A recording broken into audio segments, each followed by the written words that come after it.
Greetings, ladies and gents, and welcome to today's edition of HFY, where I take old stories I've narrated and update them to modern audio standards. YouTube has introduced this new thing called hypes, and they are taking it more seriously than likes.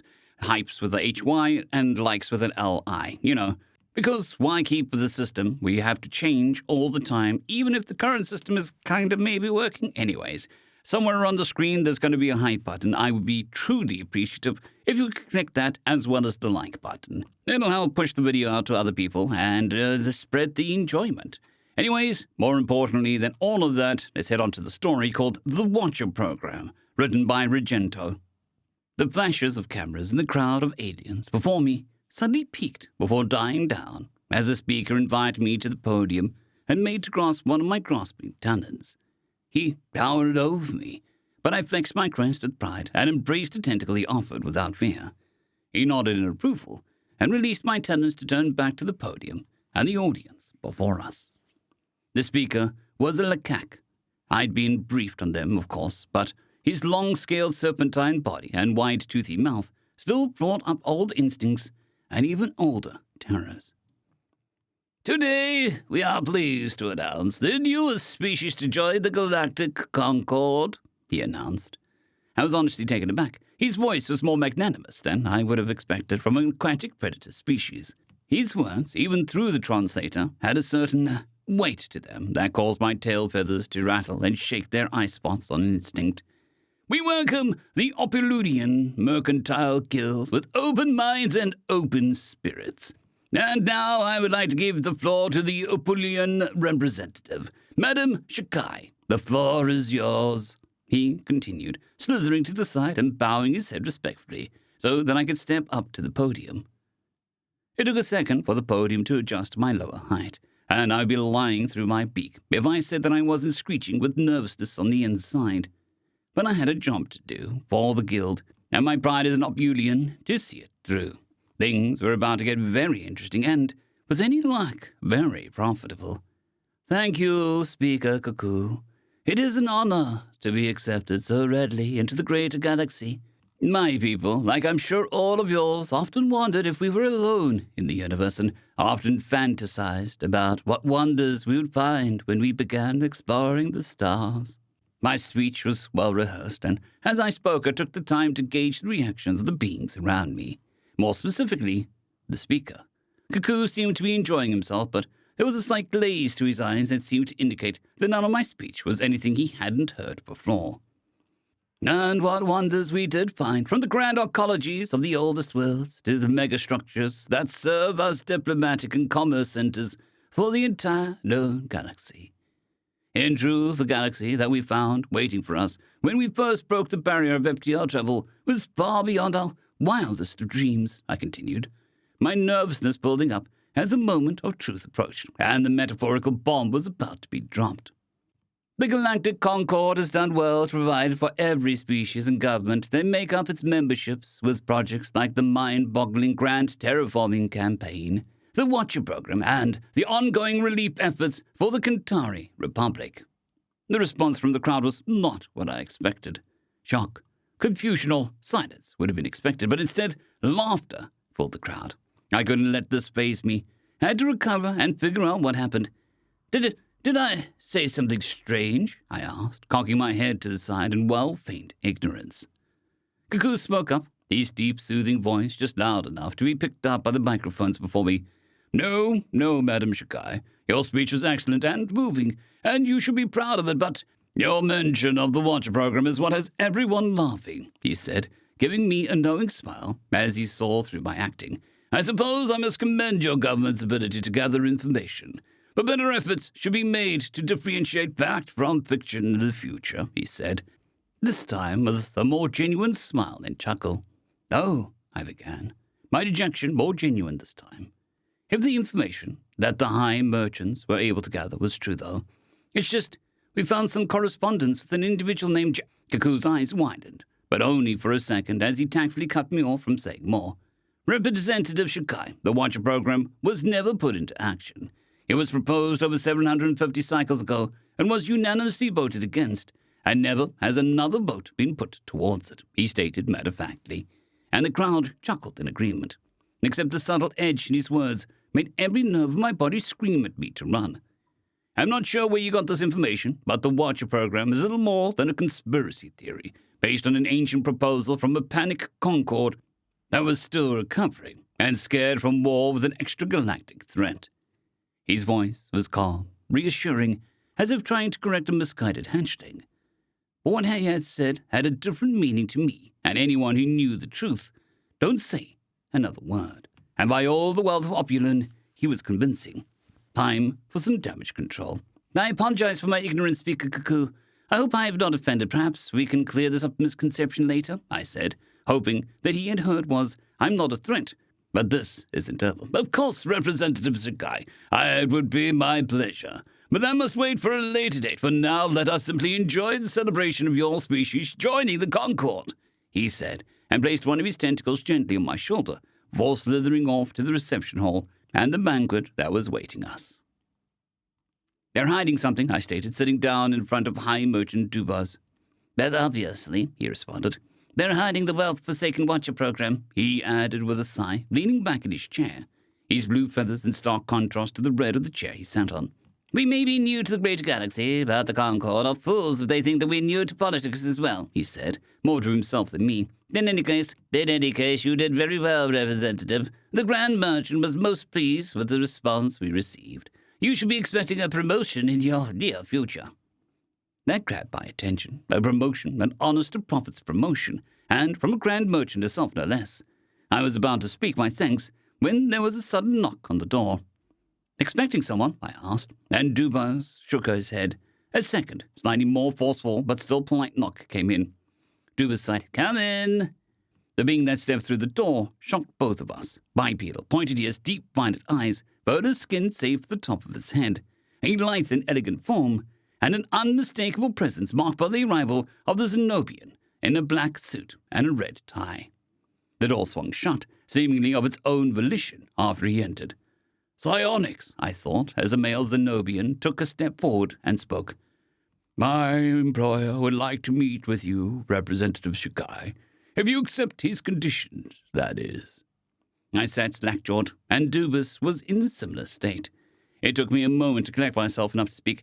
Does the Zenobian government wish to establish a more meaningful relationship with the Opulian Mercantile Guild, then? I asked, my crest rising in excitement as a representative of the current galactic superpowers stood before me. Perhaps they do, Madam Sakai. Perhaps they do. However, I serve neither the High Council or the Queen, he responded. His words at once both disappointing and highly thought-provoking. Zenobians are an amicable people, but secretive in their own ways. It's rare that a Zenobian would rise to the rank that he would be able to walk into an office of a newly joined nation's representative on the whim of their employer. Then, who might it be that requests an audience with us? The Watcher, he responded, making my blood run cold and my tail feathers shake in fear. This stunt you pulled has Galactic Concord reading, and they are no doubt currently debating on where in the galaxy you managed to learn my employer's name. But my employer, like the Queen, has a much cooler head. He was quite amused, to say the least, the Zenobian stated, smiling warmly and chuckling as though amused by a hatchling's antics. High Merchants Dubas and I sat silently in a rather undignified state of shock as his words sunk in. We had expected a response such as this, but never in my wildest flights had I expected it to come so soon. I turned to Dubas and managed to force my crest back down. High Merchant Dubas, please tell me that you were recording our conversation, I said, making the Zenobian behind me laugh heartily and shake his head. Unfortunately, Dubas did likewise, and my heart sank. Do not feel too dejected. All devices capable of recording in this room were already disabled before I knocked on the door. There is a very good reason that the Watcher program is seen as a conspiracy theory by the general public. Do you have any idea the panic that would sweep through the Concord if the citizens found out that a single individual held that much power? It would be chaos. But, well, my employer would have liked to wait for your civilization to settle into the galaxy for a bit longer. You seem to have forced his hand. Very well played of you, he said, making panic rise and every feather on my body pop out as a shiver ran down my spine. The gravity of what I had done was beginning to sink in. When the High Merchants found proof of the Watcher program, they'd assumed it to be more of an open secret among the established races of the Galactic Concord. But if what the Zenobian said was true, it's a secret of the highest magnitude that only the highest-ranking of government officials knew about. And I'd squawked about it openly, and almost exposed critical information at that. It suddenly felt as though I was walking on quicksand. "You mentioned conditions?" I asked, my voice trembling in fear that I hoped was misguided. "I did indeed, and I am glad that you brought the subject up. The conditions are as follows. If your public was made aware of your findings, you must release a statement telling them that they were made in error. Additionally, you will need to destroy any physical or digital copies of whatever correspondence you mentioned that forced Speaker Cuckoo to intervene so violently. And, lastly, you must agree to keep any information you learn hereafter a secret from all but the Grand Merchant, the High Merchants, and yourself."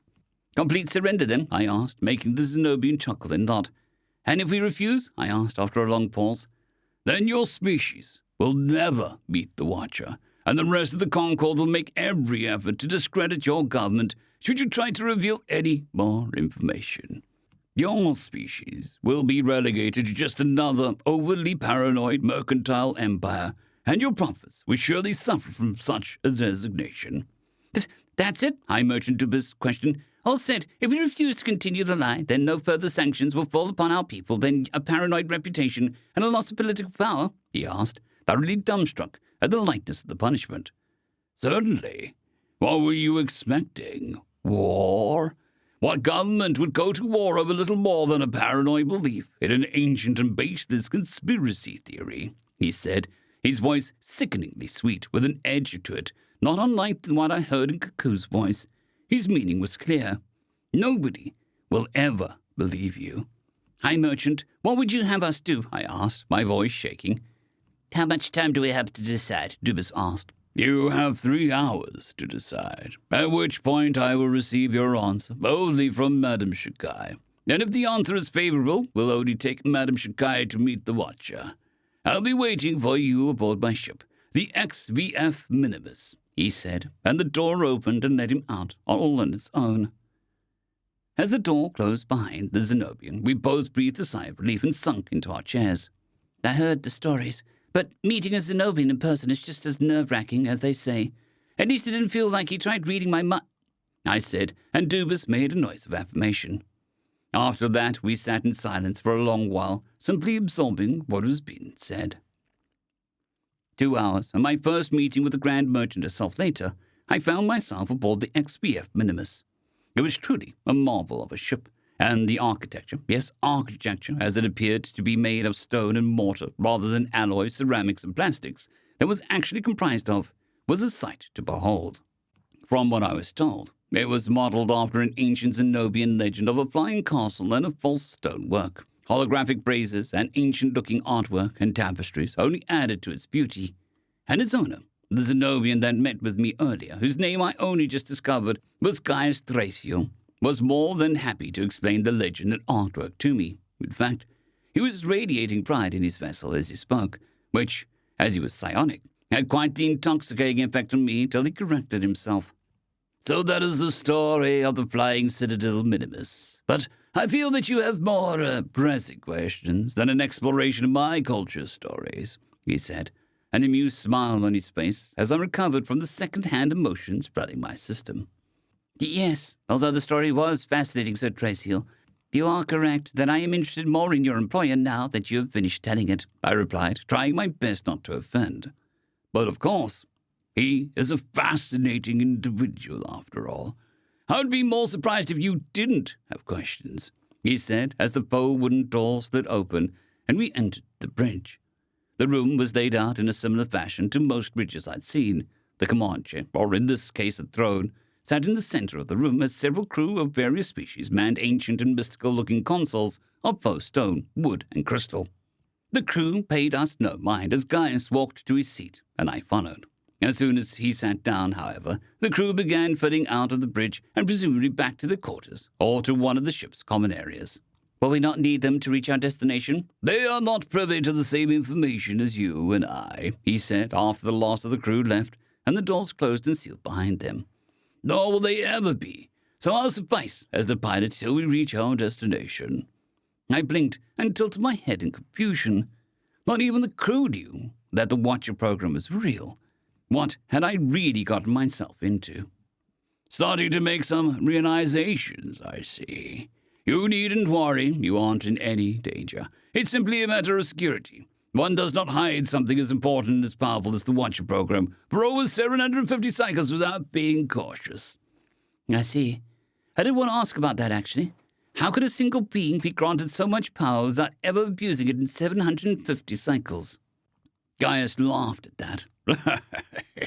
Like I said, the Watcher is a fascinating individual. But I suppose the true answer to that question is that he has no need to abuse his position. Doesn't need to? What exactly do you mean by that? I asked, the answers I received only adding to my list of questions, although I suspect that was intentional on Gaius's part. You'll understand once you meet with him, he said with a chuckle. Definitely intentional. I decided then that asking Gaius for answers would only leave me with more questions. It won't be long, he said, motioning me to take a seat on one of the open chairs. I did so, and watched as he closed his eyes, and the ship's system sprung to life. Buttons were pressed, switches were flipped, the blast shielding was lowered over all the windows save for the bridge, and a curious course into the middle of interplanetary nowhere was set. Soon thereafter, the ship slipped into hyperspace without so much as a shudder. I sat in silence as we traveled. It was a short jump, to be fair, although it made sense to me at the time that the Watcher's headquarters would be so close to the capital and in a place that nobody would ever search or go intentionally. But when we arrived, instead of the massive sprawling station that I expected, I was greeted with an empty starscape. I was about to open my mouth to say something when I saw the telltale flashes of light made by 6 ships dropping out of hyperspace. They were long, two-pointed needle-like things with dodecahedrons in the center of their bodies and no visible windows. They were arranged in a hexagon pattern that looked too precise to be real. Soon after they arrived, the console before me measured truly mind-bogglingly large amounts of energy coming from each of them, followed by all of them firing with what looked like lasers at the exact center of the formation. I watched in awe as what could only be a gateway entrance formed between them, an honest-to-profits mobile gateway. The physics behind such a feat were generations beyond any of the Concorde's members, and could change the face of warfare, trade, exploration, everything. As soon as the gateway was stable, we moved towards and eventually through it. What greeted me on the other side was, again, not a massive sprawling station, but was instead a star system. I checked the crystal monitor before me and found that it was a star system with only one planet and its moon. It looked strangely familiar, even though it lacked all but one major-looking city on one of its poles. It was, to my surprise, one again, that we did not make our way to this city. Instead, our shuttle touched down on a forested area with a simple stone path leading deeper into the woods. As I stepped off the shuttle, I noticed that the gravity was a bit higher than the galactic standard, but not uncomfortably so. Just follow the path. The Watcher is waiting, was all the advice that Gaius offered before closing the door to the shuttle behind me. With nowhere left to go, I sighed and began trotting down the long path. Birdsong filled my ears, and I spied several small, furry, and delicious-looking mammals scampering in the trees. I found that I was pleasantly warm, but still a bit chilly compared to the deserts of Opulon. After a bit of walking, the forest gave way to a well-manicured clearing containing several rows of some sort of vine and several perfectly placed grids of several types of trees distinctly different from those of the surrounding forest. The path continued through the fields and ended with a large stone and wood manor in the distance beyond them. As I walked through the fields, I noticed small yellow insects flying peacefully by, pollinators by the looks of things, as I watched them dip into and cling onto the flower after flower. I also spotted several spherical robots tending to the fields and carrying large clusters of the purple and green fruits back to the mansion. Reaching the mansion, I discovered by looking through the window that there was much less space than I had originally given it, as much of the interior space was used by high ceiling supports by large wooden beams. Artworks and pictures of various landscapes and starscapes littered the walls from what I could see, and large bookcases sat on either side of the window that I was looking through, both filled completely with books and of all sorts, and even a few ancient-looking scrolls. I ceased my peering and made my way to what was obviously the front door. There was a small button next to the door at just the right height for me to be able to reach. The doorknob, however, was far out of my reach, and I pressed the button with a sigh. I heard a series of chimes sound out inside the house, and some shuffling, followed by a forceful but kind voice saying, "Give me a moment." I held my breath as the door opened, and it took all my willpower to keep my beak from dropping open as one of the most handsome, opulent males I'd ever seen greeted me. He'd opened the door with a bit of rope that had been tied to the handle on the inside and invited me in. He had the most beautiful black feathers I had ever seen, a rare trait amongst my kind that caused my crest to shoot up with embarrassment as I stared for longer than was appropriate. His eyes were a deep blue that matched the blue of the eye spots on his tail. He was clearly older. The skin holding the feathers on his face sagged a bit with age, but that didn't detract from his attractiveness one bit. "Please come in. Welcome to my home," he said, his voice like a knife through sand. Of course. Where are my manners? I'm Representative Shagai of the Opulent Mercantile Guild. I've been waiting for you," he said, making me stumble slightly as I hopped on into his home and up the stairs into the kitchen. I noticed that the counters were far too tall for any of my species could use them properly. Perhaps he's here to greet me until the watcher arrives then, I thought to myself, as he led me through the dining room and up the stairs to an office covered in windows. He motioned for me to take a seat before the desk, and I did, my chair raising so that I could see over the desk after I sat down. But instead of him leaving the room and the watcher turning around in the chair like some sort of Hollywood villain, he hopped up in the chair across from me and then raised so that the joints of his grasping arms could rest on the desk and support his head. "So, you wanted to meet the watcher? Here I am," he said, making my head swim with the implications. The Watcher was Opulian? That was impossible. The Watcher program was 750 cycles old, and their species had only been discovered a mere 20 cycles ago. Not to mention that no Opulian would ever pass up on the opportunity to make profit, and being given such a position of power would surely be abused by now for monetary gain.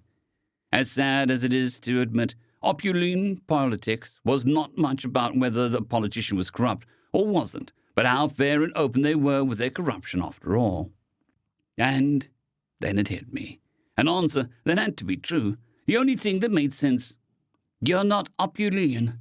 "Not really, anyways," I said, making him cluck in amusement and shake his head. "No, and yes. I'll give you that I have not always been Opulian, but I am now, and at least a part of me is at most times," he said, making my mind do flips to try and keep up with the seemingly illogical duality of his statement. "I've simply found that most species respond better if they figure things out on their own. That, and having my familiar-looking face, helps with conversation," he said, and I honestly had to agree with him. Had he appeared to me in any different or whatever his true form may be, I would have been on guard. He sighed and moved his grasping talon over to play with a model star system that looked familiar in the same vein as the planet had. I shook my head and blinked. "Then, what are you?" I asked, making my question as blunt as possible. "I am many species. It's easier that way, to do my job, that is," he replied. "To spy on the entire galaxy?" I asked, making him chirp in amusement and give a half-hearted nod. "Tell me," he said, "what do you know about the Watcher program?" I balked. He should know exactly what I know. Without even noticing it, she begun a game of shoo-oo-oo-falla. If he knew that much about my culture, then I might as well play along. "Well, I know that probably started not long after the Concord finally managed to push the extragalactic invasion fleets back into the void between galaxies. It was started as a way to prepare and protect the galaxy from threats that would destroy us all, both internal and external in origin. The original purpose stated that an individual, you, would be granted a certain budget of materials until you could become a self-sufficient operation. You pay no taxes, answer no government, not even the Concord itself, and you have access to the documents and technology of every species in the Concord. During times where you believe the galaxy is to be at risk of annihilation, complete control of Concord forces, as well as the full force of every member species, would be ceded to yourself till the end of said risk, I said, making him nod in affirmation to all of my statements so far. But I wasn't done. But you never received any resources from any of the Concord's members at the time. A fact that can be and was proven, not to mention that your entire existence is viewed as a crack-safe conspiracy theory by all but the highest-ranking government officials. Furthermore, you have never exerted your frankly godlike political sway in the entire 750 cycles that you've been in power, assuming that there have not been multiple individuals to hold your position, which would be Completely true. There has only ever been one watcher, he said, making my beak drop open and gasping scream escape from my throat as I sat before what was probably the single oldest individual in galactic history. And yes, my existence has been kept a secret. After all, in the eyes of most species, I am an abomination, he added, his voice more than a bit downcast as he said abomination. He sighed and reached forward, to set the modal star system spinning. All right, I now had much more information, and one crazy, nearly impossible solution that was looking more and more true as their game of shoo-oo-oo-fala was nearing its end. Nothing to do but to see if I'm right. You're not biological, are you? I asked, and his crest swelled with pride for me. No, I am not. Not fully, anyways. Not my mind, to be more specific.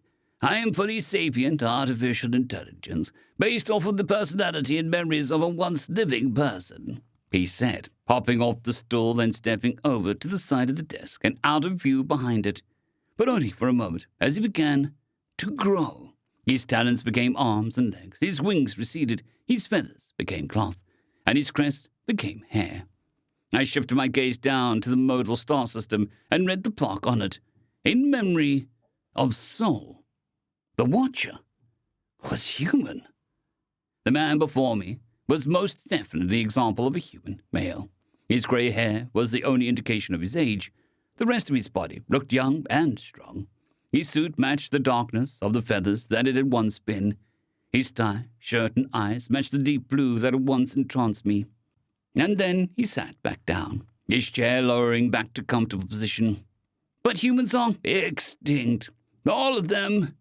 Save me. All of them gave their lives to bide the time that the rest of the Concord needed to muster its strength, to grow its fleets. We fought, we died. Our worlds burned by the thousands so the rest of the galaxy might live. I suppose we were just unlucky to live on the galaxy's edge, he said, eyeing the model of the Sol system with a sigh, leaning back in his chair. How did you survive? I asked, making him smile, and chuckled to himself. I didn't. Not all of me. Just my mind. That was all the Concord managed to salvage, he said, leaning forward to tell the rest of the story. As I am sure you know, the Concord saw how fiercely we fought and rushed to our aid as soon as they were ready in what would be humanity's final battle with the invaders. They were too late. But they managed to save a single, heavily damaged escape pod. They said that it was a miracle that I was still alive in any capacity. But I was dying, and there was nothing they could do to stop it on such short notice, he said, his voice quivering slightly as he broke eye contact with me. He stood and turned away from me to face the window, keeping his hands clasped behind his body as he looked out onto his fields.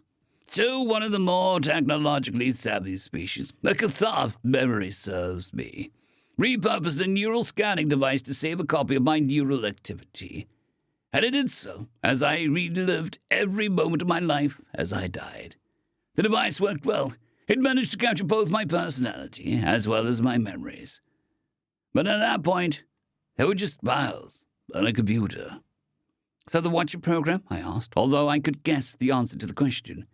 Here's me. My program designation, Watcher.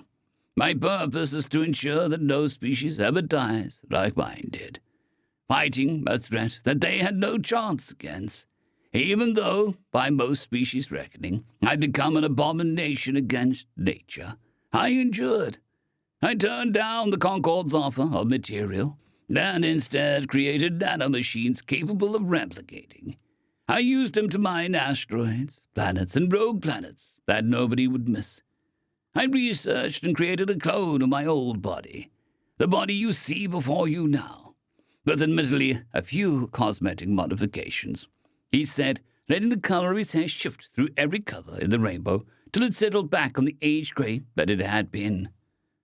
And so I began my work, watching, learning, sometimes sharing what I learned. Did you ever think it was odd why the Concorde has so much information about your people's culture so quickly after first contact? He asked, and my eyes went wide with realization. You were living amongst us, disguised as one of our own. And that's how you... That's how I gather most of my information, yes. I have a hive mind of one, living as countless species all across the galaxy. Fathers, mothers, grandparents, brothers, sisters, sons, daughters, and every classification in between for every species that I have found. The only exceptions being psionically gifted species like the Zenobians, or actual hive species like the Grek. For those who rely on my nature as an AI and my nanomachines to gather information for me, he said, turning to smile widely at me. And so I have watched for 750 cycles, or about 1,000 Earth years, watch the galaxy grow and flourish even with the absence of my species.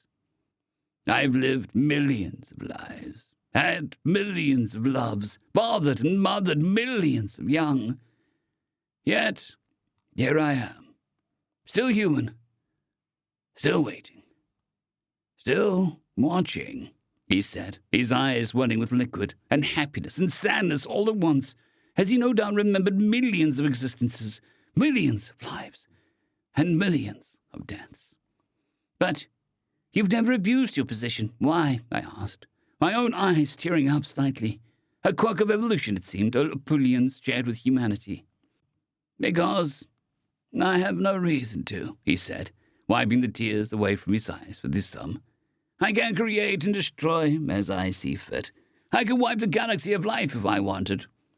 But then I would be alone, he said, once again turning to face the window, this time resting one of his hands against the glass. What use is power without purpose? It's not as though I could benefit my own race by abusing my position. I've tried and failed to create other minds, so I can't bring them back either. I have no use for money. My nanomachines and tech provide me with more resources than the rest of the Concorde combined. And if there's one thing humanity feared, it was being alone, he said, a deep sigh shaking his entire body. Oh, over the centuries, I've given myself a lot of restrictions, but I've broken many of them, he said, with a chuckle, wiping away more tears. The first one I broke was the no falling in love. But I did. I fell in love over and over again. My wives, my husbands, my sons and daughters. Eventually, I fell in love with the galaxy too, all of its beauty, and all that reside within it. I was shocked, not only by what he said, but by the power of the emotions behind it. I could tell that he meant every word with every fiber of his being. Why else do you think humanity sacrificed itself for the rest of the galaxy? Part of it was the fact that the fleet was all we had left, sure, but part of it was because we were hunted with such ferocity, sure. Part of it was because we didn't have another choice, sure. But, at least for me, I knew that if we could just hold out for one more day, one more hour, one more second, we knew that we couldn't beat the invaders. We also knew that if we retreated, the rest of the Concorde wouldn't have time to muster its forces. We knew what it was like to watch your worlds burn, to listen to the cries of help from entire planets. We didn't want anyone else to know what that was like. So we decided that we would fight to the last and give the rest of the galaxy a chance to fight back. This time, it was my turn to cry, and cry I did. I wept for a species long dead, a species that was willing to sacrifice itself because it wanted to shield the rest of the galaxy, like a mother shields a hatchling from a predator. A species so full of love. I felt a hand on my shoulder, warm and firm against my feathers. The watcher kneeled down before me and pulled me into a warm embrace that would be awkward were I not crying like a hatchling with a broken talon. But instead, I returned it till I had regained my composure. He seemed to know the exact moment to let go of me and smiled broadly at me. Now, if you don't have any further questions, how about I treat you to some human delicacies that you can eat, he said, offering his hand. I'd never had squirrel before that day, and it was just as delicious as I thought it would be. End of story.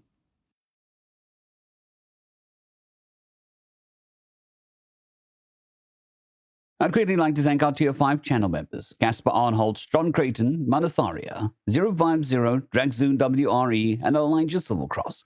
Thank you very much.